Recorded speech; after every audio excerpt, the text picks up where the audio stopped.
being driven underground, really. What do you think about that?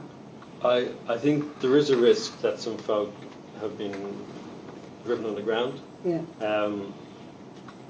When we, myself and other directors, Children's Services had a teleconference with Kids Company and the Department for Education.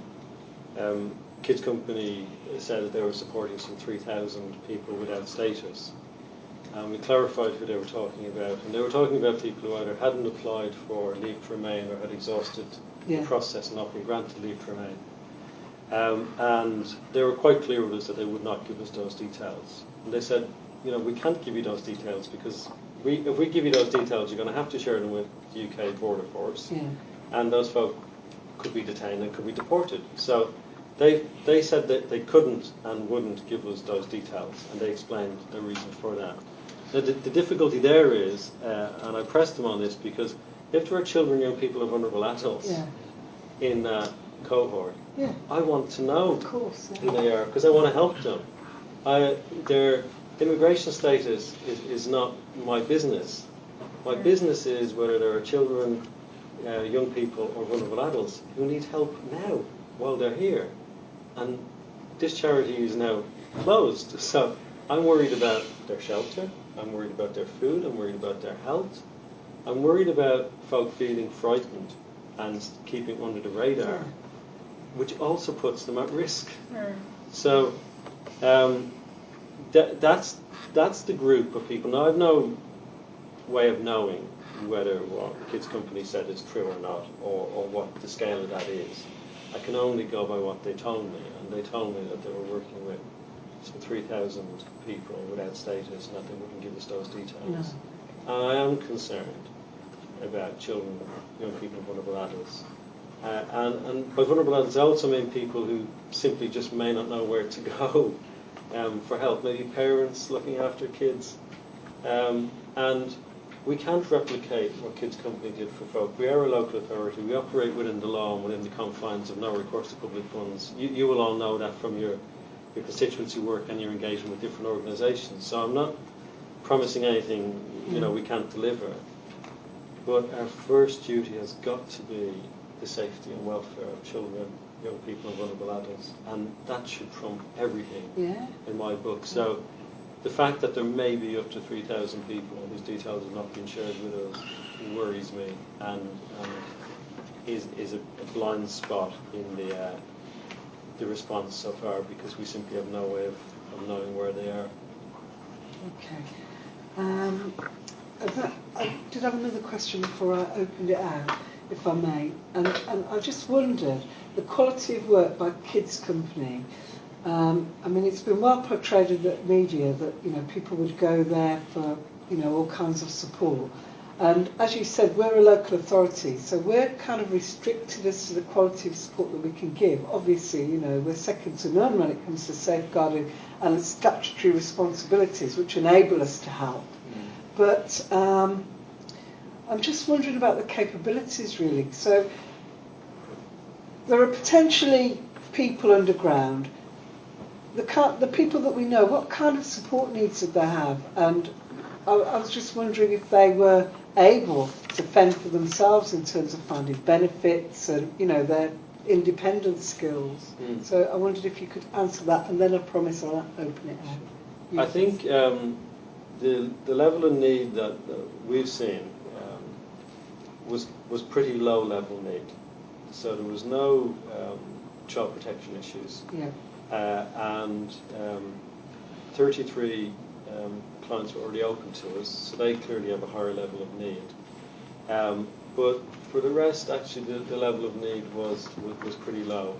I'm not diminishing the difficulties those folk face in their lives, either in terms of housing or employment or drug or alcohol issues. Money issues was a big feature, actually. So I'm not diminishing that at all. But in terms of the local authority and NHS response level of need, the needs were quite low. So in terms of what's available locally, the difficulty here, just to make sense of this, is we have some very good support from the council for folk in terms of welfare support. And, you know, if you look at the natural infrastructure, the children and young people who they were helping were registered with GPs. They were going to our schools.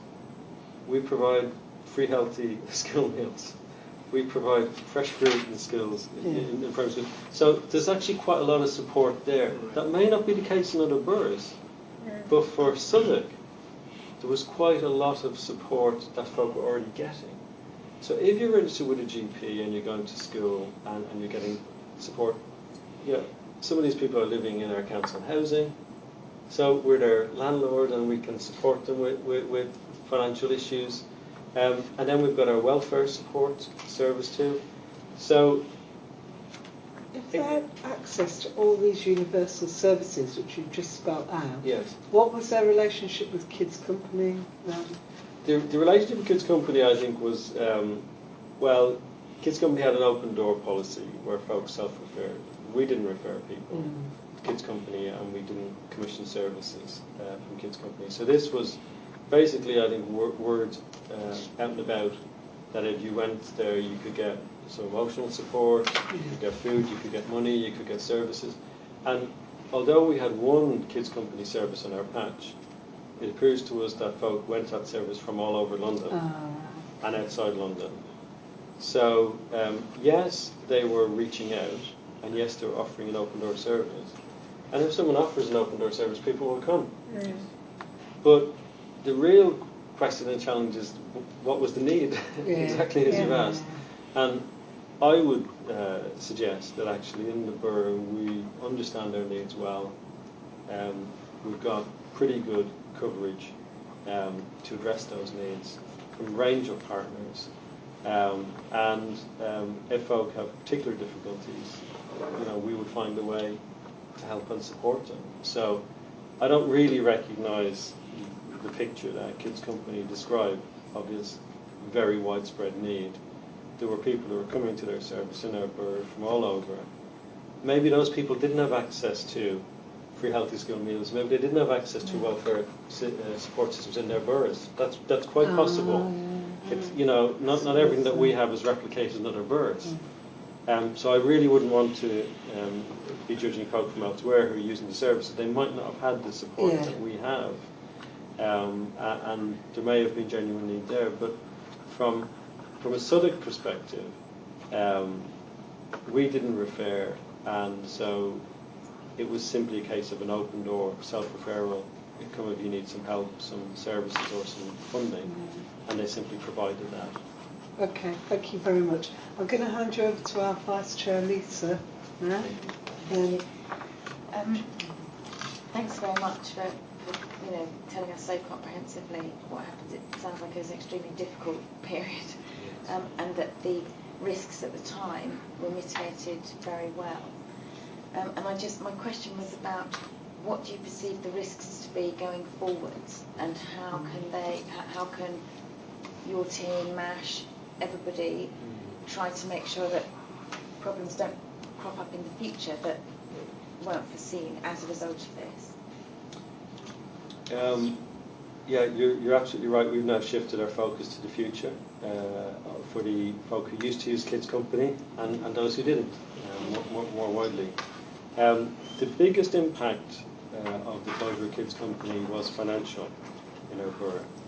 That many of the folk who accessed Kids Company were getting some money, and many of them were getting that for several years. So on them personally, there's been a significant financial impact, and that money has now ceased. So we enhanced our MASH team with colleagues from DWP to Department of Education, so we could offer benefits advice and fast-track applications for benefits to make sure folk were getting everything they were entitled to, because we thought that was an important mitigation. But folk are feeling the difference in not getting the support from Kids Company. So we're very mindful of the financial impact. Then more widely, in terms of connections for some folk with gangs, we've discussed with community safety colleagues the gangs risk, and with both Cabinet Office and the Home Office, we've proposed an approach to manage the risk, not just in Southwark but more widely, of folk reconnecting with gangs if they now don't have kids company to go to. We think we've mitigated that quite well in terms of our own offer of services, but also the money that we gave to the charities. We targeted the kinds of services that we believe would be a good substitution for kids company services. But that's one of the areas on our risk watch for going forward. The other is around crime and drugs. So we've heard from some folk that they were using money to buy drugs, and we need to help them to deal with their drug issues, and we need to manage the risks around crime associated with that. I don't have any evidence to suggest that Kids Company knew that they were doing that, but it's something we've heard back from some clients, and we need to be mindful of that, young minds, and how we support folk in managing the risks associated with drug use, health and crime risks. In terms of our wider support for folk who may now go to Kids Company if it was still open, we have an early help service in the borough with 4 locality teams, and the support from our schools for that service is absolutely tremendous. The schools in Southwark significantly support financially our early help service, which means that we can offer not just education welfare officers, as is our duty, but family support workers, universal CAMS workers, and universal social workers. So these CAMS workers in the 4 localities and the universal social workers can work with people who do not meet our eligibility threshold. So if a parent's worried or a teacher's worried, they can just contact and the early help service will offer. And what that does is it allows us to help people when they need it, very early on, and it also stops folk entering the care system more deeply when it's actually more difficult for them, as an experience. So we have been working with the NHS to make sure that we can strengthen our early help service. So, for example, just today at Health and Wellbeing Board, we were discussing with the Clinical Commissioning Group extra funding for more CAMS workers in our early help services. So a direct response in managing the risk is us upscaling our offer, universal offer, because that's the message of there is one in here, is about folk were self-referring to Kids Company. We need to not just think about our statutory service, we need to think about upscaling that universal offer so that schools can get better help and support around concerns on children and young people, and families can access that without getting too deeply involved with the care system. So working with the CCG, working with the police, working with local charities, we are not just for the short term, for the long term, wanting to upscale our universal offer, and we want to promote that more widely so that folk know where to go for help and support, and we think that will see us through. Excellent. Charlie? Some of that's already been covered, what I was going to say, but you mentioned there's a group maybe that might be clandestine or living in the shadows that would not be part of the school system or the work system or benefit system. Have you noticed whether there's been an increase, say, in petty crime or street begging, or increase in young people going to food banks, for instance, or maybe applying to St Mungo's or Shelter? Those organisations have seen an increase in people of no status that may have been part of the Kids Company. Maybe we should be looking at an amnesty, I don't know, for youngsters. I thought young people, when they came to the UK unaccompanied, were entitled to a certain amount of help, and maybe they don't know that. Maybe that's why they went to Kids Company, thinking it's an easy option. I don't know. You're absolutely right. If young people come to the UK unaccompanied, or even if they are accompanied, in terms of need, we are able to support people with no recourse to public funds. London councils last year spent £50 million supporting people with no recourse to public funds. And of course, most folk don't understand that. They just think no recourse to public funds mean what it says on the tin. But actually, London Council spent £50 million last year supporting people with no recourse to public funds. And the folk that we can help are children and young people and adults with disabilities or vulnerable adults. So under the Children's Act and National Assistance Act, we can and do support people. The support is modest. I wouldn't want to overplay it. It's very modest. It's shelter and some subsistence. It's not an easy option for folk at all. But we have duties to children and young people. You're absolutely right. And we have duties to vulnerable adults. And we're happy to help them, and we do. The issue here is that by having a parallel service outside of those systems, people either don't register, then they don't know what they're entitled to, and they don't get the help and support that they might need. So I'm sure folk, in kids' companies set up their services wanting to help people. But if you set up a parallel service outside of the statutory services, you run the risk of not actually helping people to start their journey, to apply for help, to apply to regularise their status, to get on the housing register, to get into school, to get into employment, to actually succeed in establishing their lives. So I think there are a number of people. We haven't seen much activity. We've seen a couple of cases of folk that have been raised with us by councillors and MPs where people were having their rent paid by kids' company, and now they've closed, and they've paid a rent. We've seen some people subletting council accommodation. And so folk have kind of got themselves into quite tricky situations by being in this parallel space. Our response is to try and help people, and try and address their issues. But we haven't seen a large-scale take-up with local charities or food banks. We're going back to the food banks to touch base with them to see what activities they're picking up. I think, like Kids Company said, they feel they can't share these details, and maybe people feel they can't go forward. And I am genuinely worried about their welfare and their support needs being met. The difficulty is that if people have either not applied for leave to remain or they've exhausted that process, an amnesty isn't in our gift, because it is about their immigration status, and it is a matter for the Home Office and UK Border Force. So I'm at pains for us to be honest with people about the things we have to report, but also concerned about getting the help and support that they need, because if folk are under the radar, that can't be good for them, can't be good for any of us, for folk to be under the radar. And in truth, only Kids Company know who they are and where they are. Because these are going to be the people that are more prone to sexual abuse and a whole range of things. Children go missing.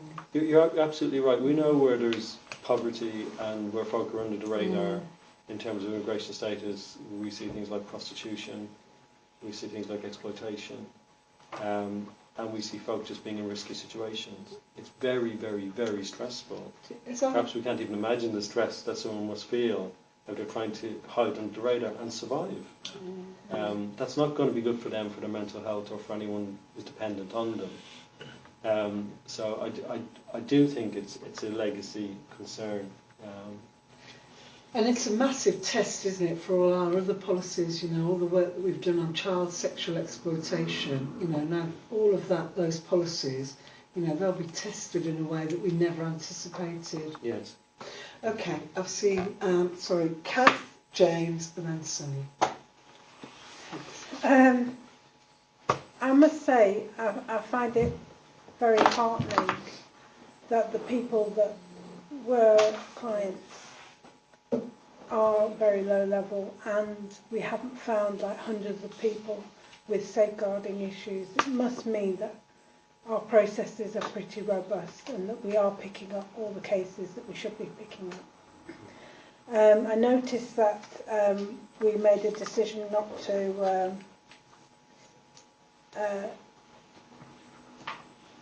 send anybody to alternative provision if they weren't registered with Ofsted or inspected by Ofsted. Are there any other criteria you're now going to put in place to make sure people aren't put in places that are a bit dodgy?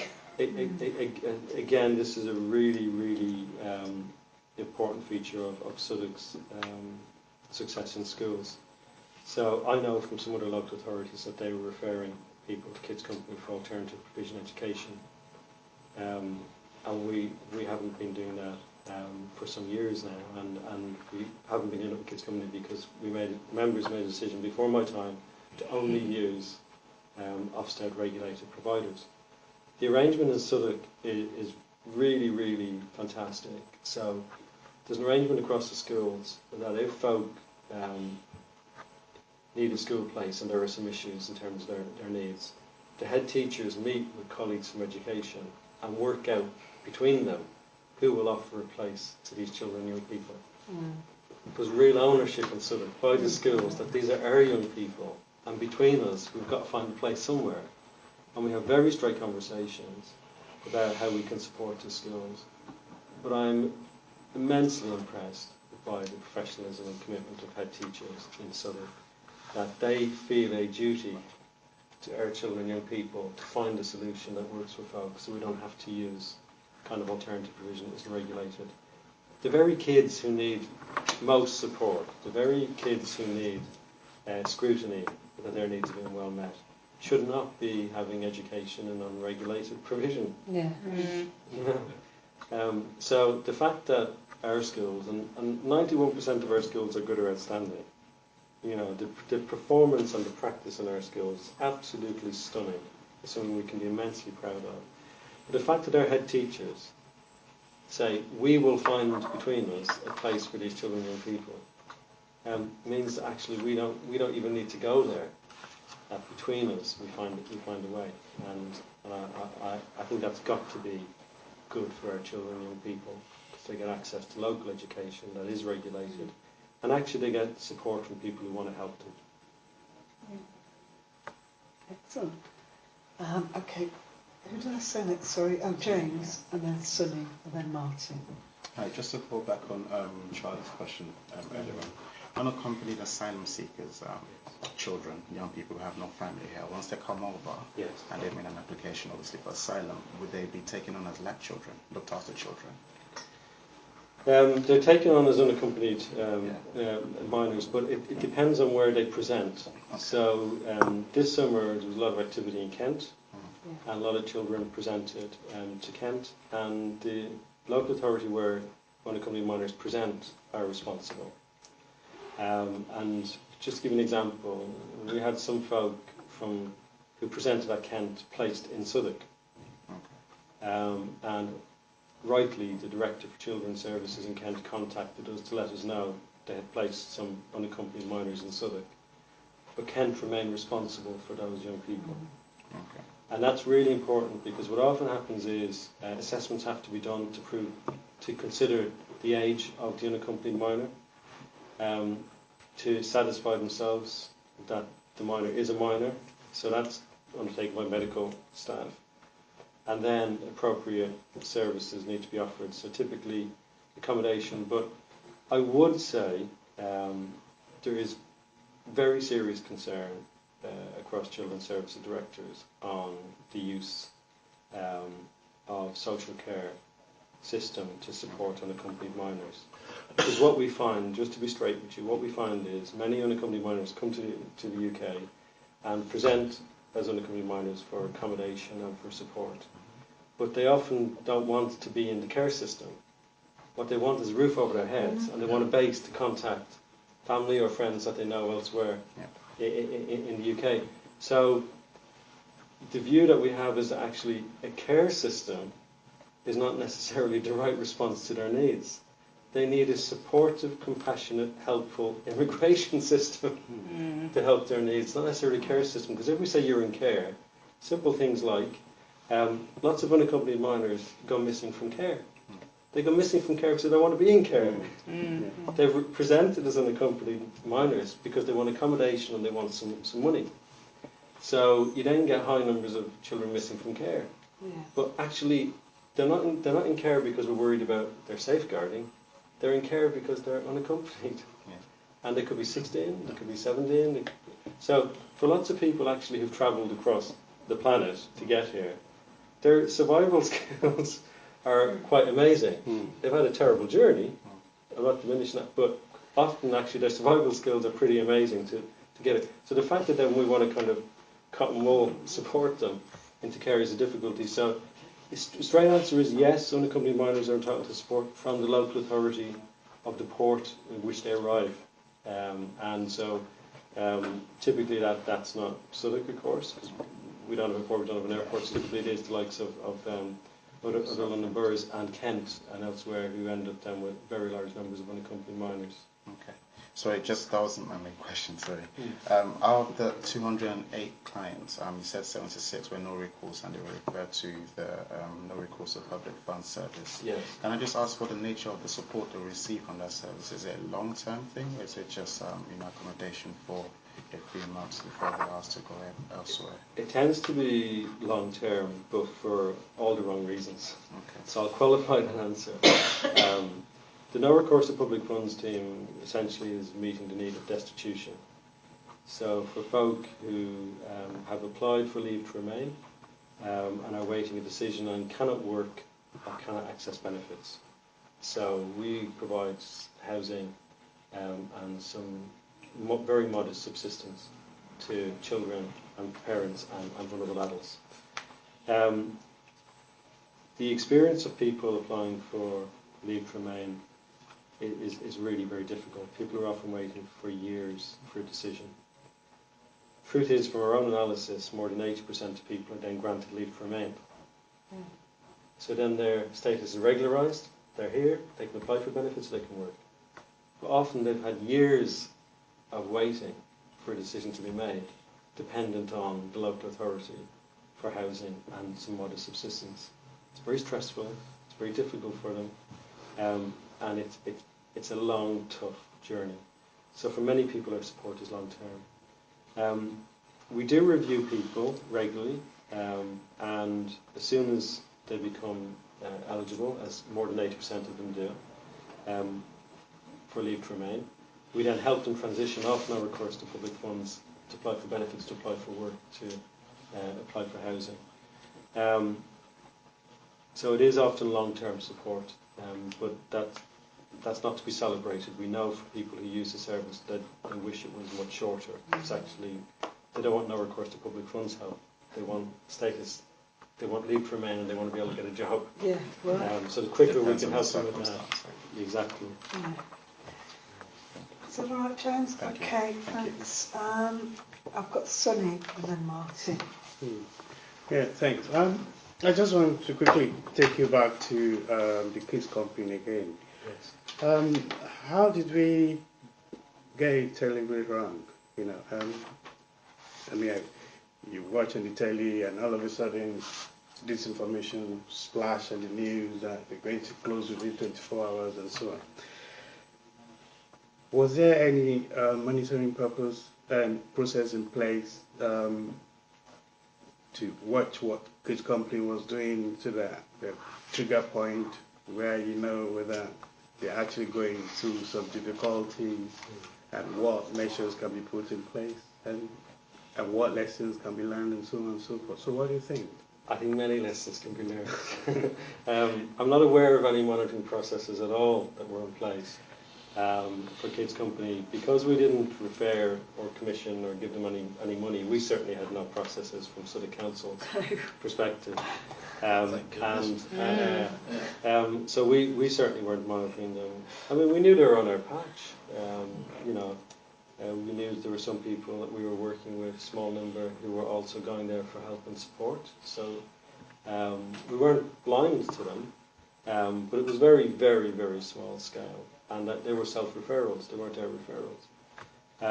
And so we weren't monitoring them. I don't know what measures were in place by central government to monitor the grants that they were being given.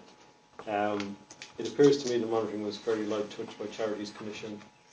They weren't being regulated by Inspector of Ofsted. So I think it's fair to say there wasn't really robust monitoring in place.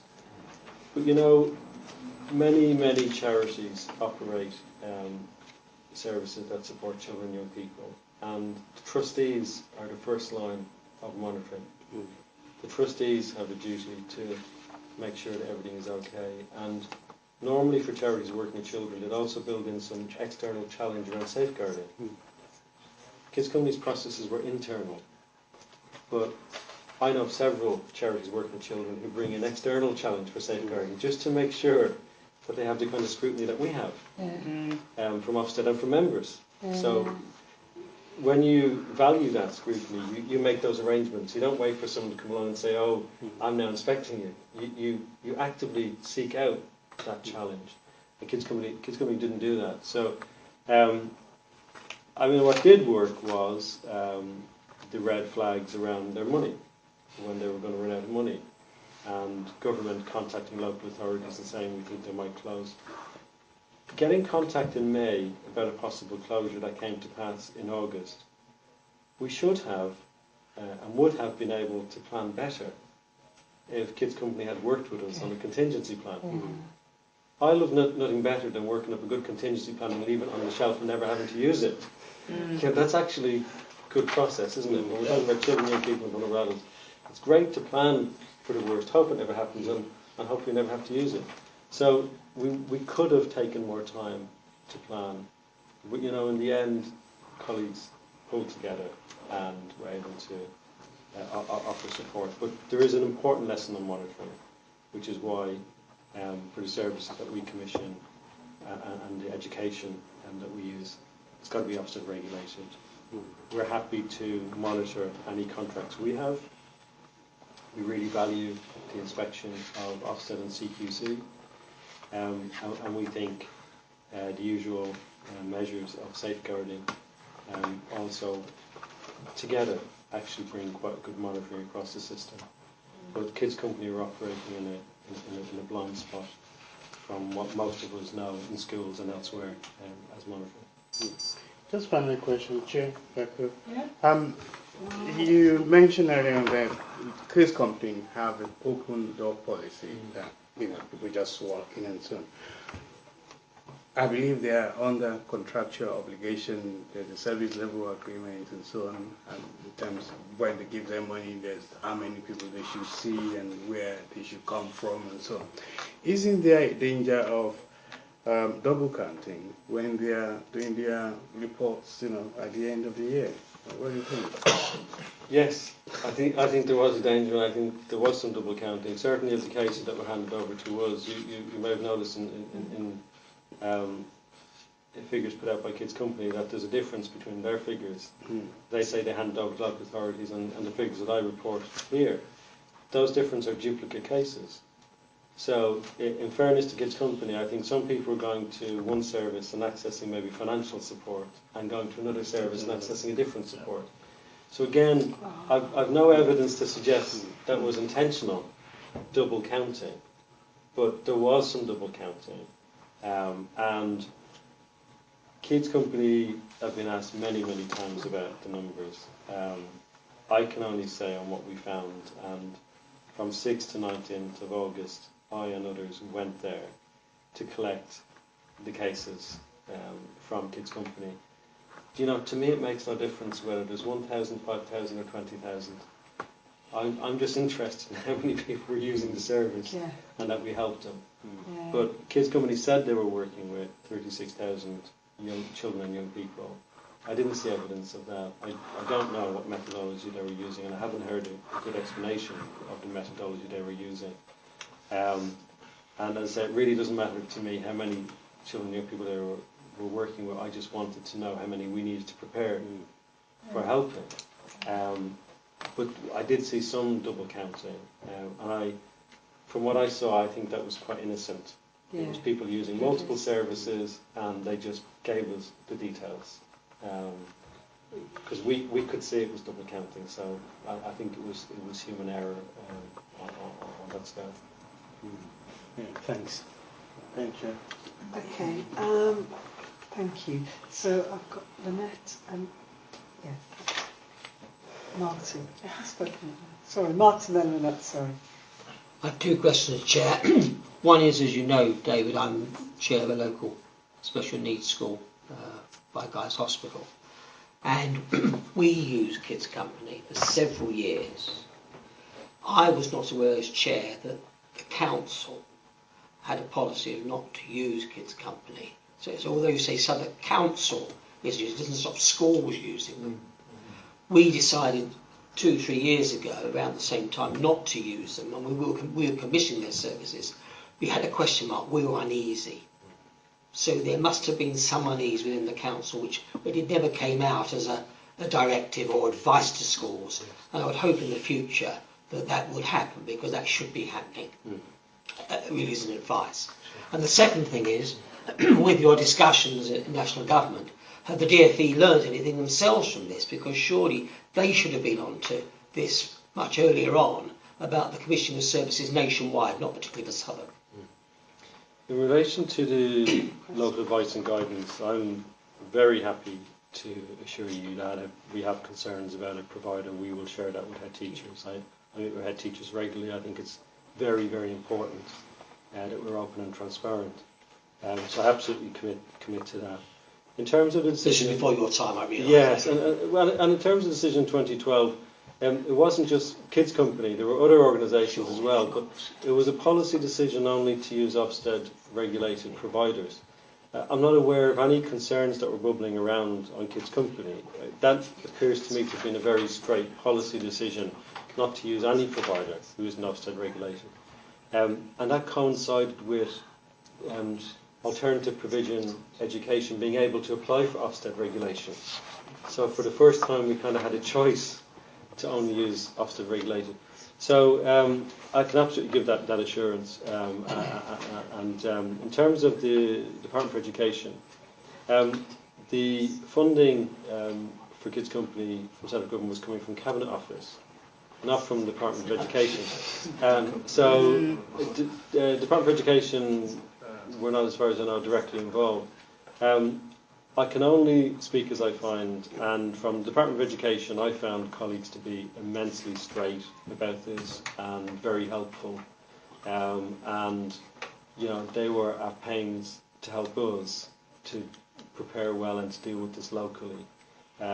So I think there is a lesson in all of this, that the right part of government deals with provision and decisions in specialist areas, and in children's and young people, that's the Department for Education. Funding is separate. Exactly. Yeah. And so I think there is a lesson to be learned from that. Thank you.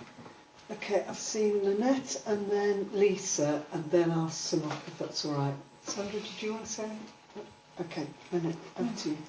Thank you.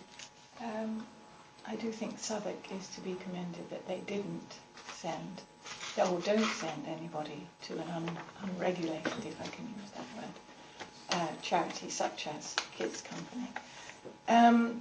But it's very clear from what you've shared with us, which has, I think, been very important for us all, that clearly a lot of people don't know where to go to access services.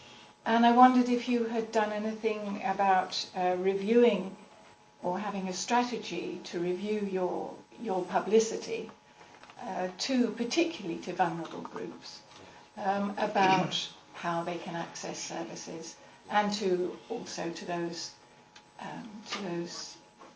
very vulnerable people who don't speak English at all, and therefore need to be informed in a very different way.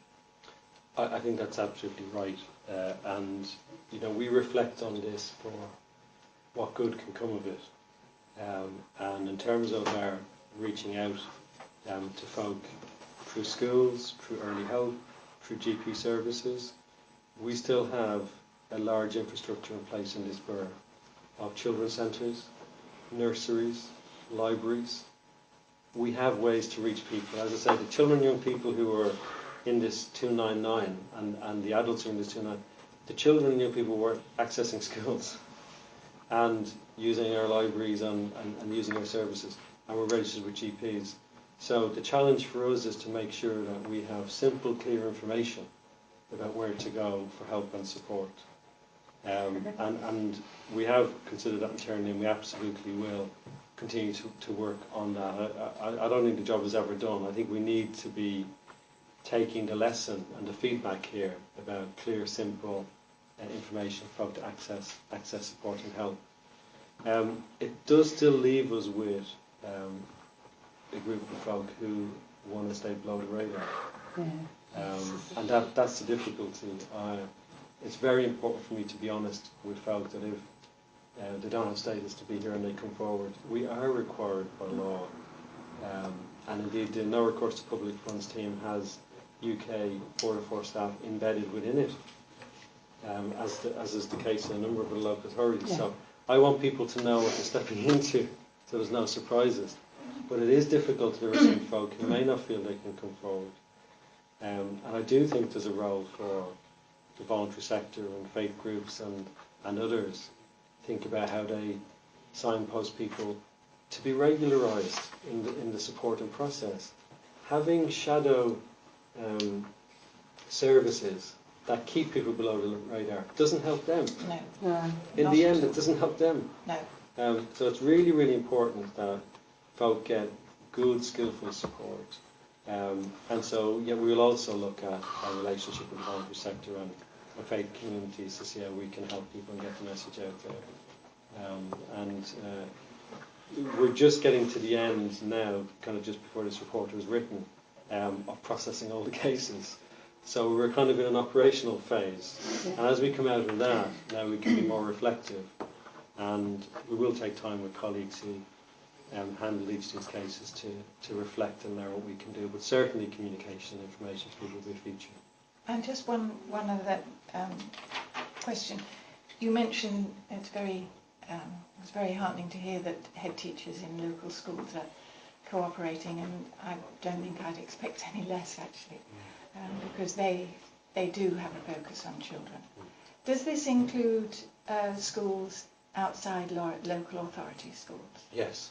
Yes, so it's a borough-wide schools forum for all head teachers in all schools that are maintained by the borough. It's an absolutely stunning arrangement where our schools come together and collectively decide how they will help and who will help our children and young people. I mean, it's unusual because in the world of academies and free schools, folk don't have to work together in that way. But in Southwark, the head teachers choose to work that way, and it makes sure that our children and young people get access to good quality education and access to local schools. So it's an immense tribute to their commitment and professionalism that they do that, because they don't have to, but they choose to. Thank you. Thank you, David. I've got one more question, and then we'll sum this up. I just want to be super quick, because I know that you're trying to finish this item, but I just wanted to let you know that I remember the point in time, it's about 10 or 11 years ago, when this council stopped funding Kids Company. And I think it was Charlie and myself, Charlie probably remembers it as well, but we were the only councillors on the council at the time. They came to council assembly, there was a big deputation at the outrage because Southwark had stopped funding Kids Company. And it was a very difficult and a very awkward time, because they were saying one thing and officers of the council were saying something different. And the point that what's prompted me to raise this is what Martin said about other agencies, other schools and people in the borough who might well use services from another company like Kids Company. And at the point in time at which this council said no, it was a very difficult thing to say, but the council did it. And we probably need to be mindful if there are other agencies that we work with today that we stop working with tomorrow for whatever reason, that information obviously sensitively goes to everyone else who might commission from them, because it was, I don't know if you remember it, Charlie, but it was very difficult. But it's obviously something that is really important going forward, so that it doesn't happen without anybody realising it. I completely agree, and would absolutely give an undertaking that on my watch that will happen. Not only in the borough with our partners, and particularly schools, but also if we have concerns about providers, I also write to director colleagues across London to make sure that someone doesn't just up and move from one borough to another. So I'm always straight about folk, and I always tell them I'm writing and here's what I'm saying, and they don't like it. You don't have to write many of those letters, thankfully. But I think it's really, really important in terms of transparency that we do exactly as you say. Because in that time, because safeguarding wasn't up the tree like it is now. That's very true. That's very true. Big difference. Okay, thank you for that, everyone. Just in terms of summing this up then, this is one of the things we can do is we can make sure that we feed this back to our respective council colleagues, because obviously we're on the ground in communities and we have, you know, excellent links with interfaith communities, so we can be vigilant on the lookout for people that are going under the radar to help identify that. Because quite often when you're dealing with people that have undergone change, it's, you know, people are just sorting themselves out, aren't they? And so the stress comes quite after a big change. So I think we're probably not out of the hot water, are we? We'll probably see some of, you know, if anything's going to happen in the community, we'll probably see it a bit further down the line. Well, obviously we'll watch the select committee, and I understand that you're playing quite a big part in giving evidence to that, so we'll be watching that with interest. We are going to talk to young people, so we'll be keen to randomly select some of the people so that we can trace what their experiences are. And I think that will be quite a, although we're not going to stream that live because of the nature, I think it's important that we do, you know, because it's a valid criticism that people aren't, you know, always speaking to children about this issue. So we'll speak to children about their experience of how we've handled this, which I think has been exemplary, you know, I mean, that is clear. But also in the conversation, we might get an indication of what the numbers are of people going, you know, under the radar, and that might all help, really. Or we'll see what it throws up. And, you know, anything that we can do to help you with the communication, you know, the next point, just let us know. Is there anything else that we wanted to say in rounding this off? I mean, as usual, Julie's taken copious notes, so I'm sure there'll be much learning from those. Right, well, thank you very much. Thank you. Thank you. It's not often that Scrutiny like to praise people because you never know what's going to happen next week, but in this instance we have to say exemplary work, well done, and anything we can do to support we will. I think December feels a bit early, but let's see how we get on with the focus group, and then when we respond to that, it would be good if you could come along to that session as well. Thank you very much, David. Thank you. Thanks.